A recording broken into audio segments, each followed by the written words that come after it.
Good evening everyone. सो आज हम measurement and instrumentation subject को स्टार्ट करने जा रहे हैं। तो सबसे पहले हम जानते हैं कि ये मेज़रमेंट और इंस्ट्रूमेंटेशन का मतलब क्या होता है। तो सबसे पहले हम जानते हैं कि इंस्ट्रूमेंट का मतलब क्या होता है। Instrument is a device which is used to measure value of a quantity. कहने का मतलब है कि ये एक ऐसा डिवाइस होता है जिसे हम यूज़ करके किसी भी क्वांटिटी की वैल्यू को मेज़र कर सकते हैं।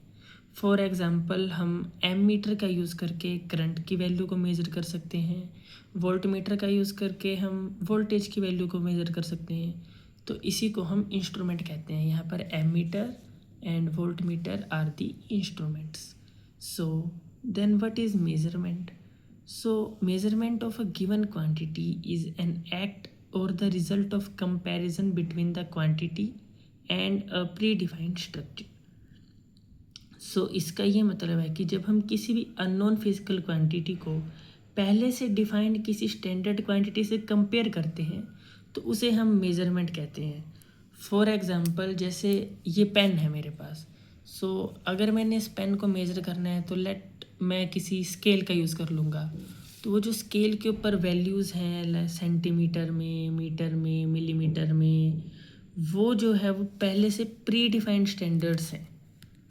तो मेज़रमेंट हम इस पेन का उस स्केल के थ्रू उस प्री डिफाइंड स्टैंडर्ड से कंपेयर करके करते हैं कि ये 5 सेंटीमीटर का है या 10 का है या 15 का है। तो हम इसे ही मेज़रमेंट कहते हैं। So now but let's do the classification of measurement. So measurement हमारा डायरेक्ट और इनडायरेक्ट के अंदर क्लासीफाई किया जाता है।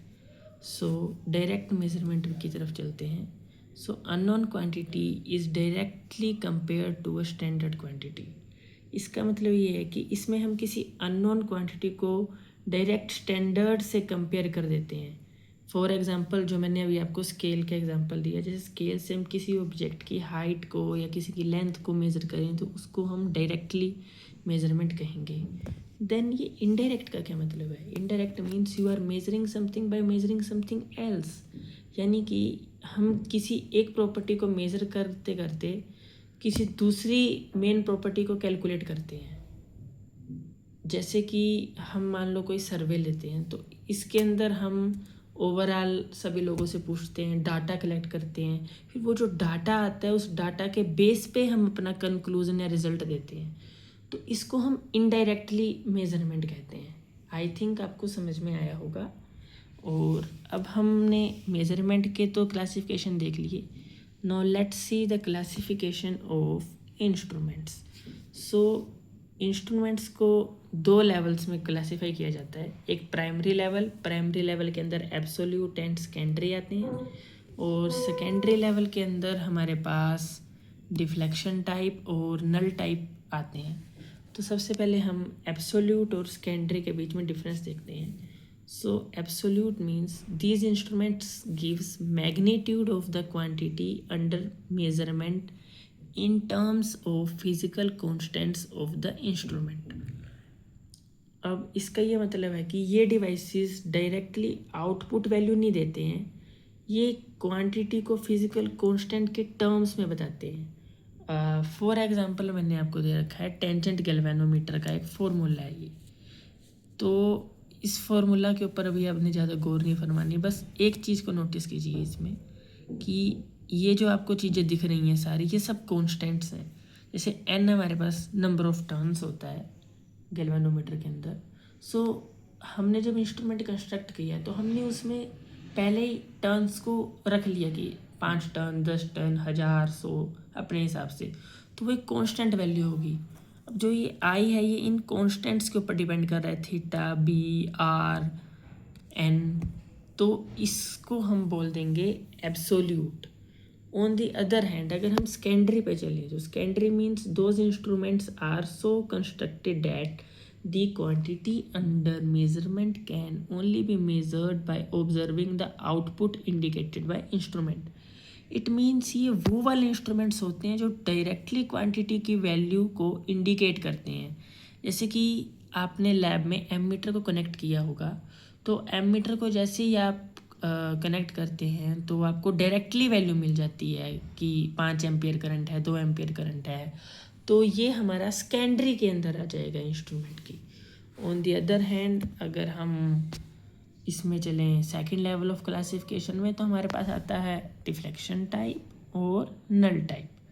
सो डिफ्लेक्शन टाइप के अंदर क्या होता है कि इसमें पॉइंटर की जो डिफ्लेक्शन होती है हमें उससे रीडिंग मिलती है। फॉर एग्जांपल एमीटर आपने देखा होगा कि एक पॉइंटर होता है, ऐसे 0 पे सेट होता है। जब हम करंट पास करते हैं तो करंट के हिसाब से वो डिफ्लेक्ट करती है नीडल, तो इसीलिए हम इसको डिफ्लेक्शन टाइप कहते हैं एमीटर को। एंड ऐसे नॉट ओनली एमीटर, काफ़ी सारे अदर एग्जांपल्स भी हो जाएंगे, जैसे वोल्टमीटर हो जाएगा। और नल टाइप के अंदर क्या आता है, नल टाइप का मतलब होता है जब हम आउटपुट को नल कर देते हैं, बोले तो 0 कर देते हैं और उसको बैलेंस कर देते हैं। तो याद कीजिए अपनी व्हीटस्टोन ब्रिज के अंदर अब हम ऐसा करते थे कि व्हीटस्टोन ब्रिज में हम जब गैल्वेनोमीटर के अंदर नो डिफ्लेक्शन बोले तो नल डिफ्लेक्शन शो होगा, तब वो व्हीटस्टोन ब्रिज की कंडीशन को फॉलो करेगा। तो ये टाइप इंस्ट्रूमेंट का हो जाता है नल टाइप इंस्ट्रूमेंट। उम्मीद है आपको समझ आया होगा। सो अब हम let's understand the static and dynamic characteristics of the measurement system. So static characteristics or dynamic characteristics. So static characteristics means the set of criteria defined for the instruments which are slowly varying with time or are mostly constant. कहने का मतलब है कि जब भी हम किसी input quantity या जब भी कोई इनपुट क्वांटिटी कांस्टेंट हो या टाइम के साथ मतलब बहुत ही ज़्यादा स्लोली चेंज हो रही हो, तो उसको हम स्टैटिक कैरेक्टरिस्टिक कह देंगे, क्योंकि वो टाइम के साथ मतलब चेंज हो ही नहीं रही है, नेग्लिजिबल, तो वो एक स्टैटिक हो गई, एकदम स्थिर है, तो इसलिए हमने उसको स्टैटिक कैरेक्टरिस्टिक कह दिया। ऑन द अदर हैंड अगर हम डायनामिक कैरेक्टरिस्टिक पे चले तो सेम डेफिनेशन आ जाएगी, the set of criteria defined for the instruments which are varying with the time. बस ये डिफरेंस आएगा, यानी कि जब इनपुट क्वांटिटी टाइम के साथ वेरी कर रही है और बहुत कम वेरी नहीं, वेरिएशन ज़्यादा है, रैपिड है, तो उसको हम डायनामिक कैरेक्टरिस्टिक कह देंगे। तो इसके कुछ क्राइटेरियाज़ हैं, क्राइटेरियाज़ या पैरामीटर्स भी बोल सकते हैं हम उनको। तो स्टैटिक कैरेक्टरिस्टिक के पैरामीटर्स हैं accuracy, sensitivity, reproducibility, drift, static error, dead zone, precision. और डायनामिक कैरेक्टरिस्टिक्स के क्राइटेरियाज़ हैं dynamic error, speed of response, measuring lag, fidelity etcetera. उम्मीद है आपको समझ आया होगा। सो कल हम आगे के टॉपिक्स पढ़ेंगे, प्रिसीजन के बारे में, एक्यूरेसी, इन सब के बारे में हम आगे जानेंगे कि ये क्या होता है। Thank you.